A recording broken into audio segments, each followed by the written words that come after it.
2, 7, 4, 1. Hi! What are we going to say though? We haven't discussed what we're actually going to... The Loose Cannons have built a solid reputation for purveying their unique brand of funk through both their DJ sets and frantic live shows incorporating their 8-piece band. Their own award-winning radio show on Kiss FM plays host to an eclectic mix of pumping electronic music each week. How did we become the Loose Cannons, Fade? I can't remember, you tell them, Source. It's been a long time. We got carried away with pretending to have a job when we didn't really, and we were just doing any old business to make a name for ourselves, and we ended up doing this thing where we were interviewing Ice-T to get free passes to a festival. And the journalist who gave us the gig was like, you guys are a right pair of loose cannons, aren't you? And we thought, that's a good name, stick with that.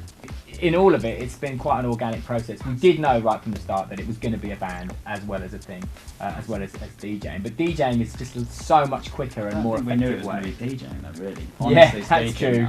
I learned to DJ still learning how to DJ along the way. The band, we were always in bands. It was always, so that's why when we DJ, there's more of like, it's more bandy. No, it's more of like a punk show, a lot of jumping up and down and blowing horns and like, you don't need to hear the mix. You don't want to worry about what's going on here. Focus. Look at me. Don't worry about here. David Copperfield DJing. Exactly. You don't need to see I bring out tigers. Yes. In the last 4 years, we've really taken it to probably a much larger international crowd than we were expecting, and certainly more than I think is publicly known. You know, we've travelled some amazing places. We've been everywhere from obviously around Australia, Singapore, Thailand, Dubai, India. That is one of the greatest things about this life is how much you get to travel. And Sheffield, lots of good places in the UK. The claim to fame is, isn't it that crap place that in Skins they had a rotten party in Skins in a really dodgy little place. The less said about, what was it even called? I can't remember. Someone's social club, Spencer's social club or something. Yeah, we did a gig in there.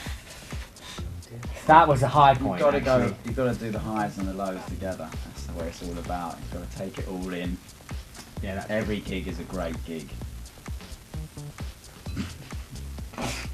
Not that one. Not so much that one. No. I'm always endlessly impressed by what people are up to at the moment. You know, I think that the internet has been a great leveller of talent, and you know, if you're working hard and making music, it's getting through and getting out there now finally, and you don't have to worry about labels and stuff like that. So I think that's been great, and it's been really healthy, and so I am really excited about a lot of new music. And then, like, you know, T-Rex, I've been listening to a lot of T-Rex this year. Getting back into guitars this year. Guitars are going to be big in 2008. And hand claps.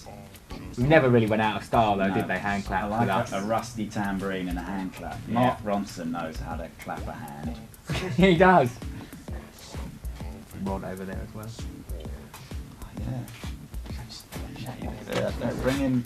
These are the influence. This is what we're. Yeah, you hold that one. This is what we leave sitting around in the studio. This is to inspire us about how great it's going to be. Is that one? Now, have you noticed? Look at that. These are real albums. We haven't listened to them, but they look great. Look, this, kids. Look at that. That is not what a download looks like. It makes a sound. Yeah, we're going to have a brown record. We're going to have definitely a brown cover on our new album. All the great albums have brown covers. You won't be able to get it on vinyl, of course. But you can download it for free. Yeah, at print a it file out. sharing site near you. Print it out on weathered paper and wash it with a tea bag. And iTunes will print up all the track names for you, and it will look just like that, but white and black writing. There you go. We are just looking for some loving support. We are just looking for the one. Mark Ronson, before he was Amy Winehouse, his dad, was like, he had a show on Kiss, and then he left because he was in New York way too much, like all the time, and we got his slot. Which is ironic, Look because he's at here him most of what the time. we've done for his career. We helped Ronson out. He did a remix for us. He did. Which actually got him in the doors at Ireland. We helped and him now out. he remixes everyone. Doesn't even remix them, does he? Just Produces makes them. their tunes.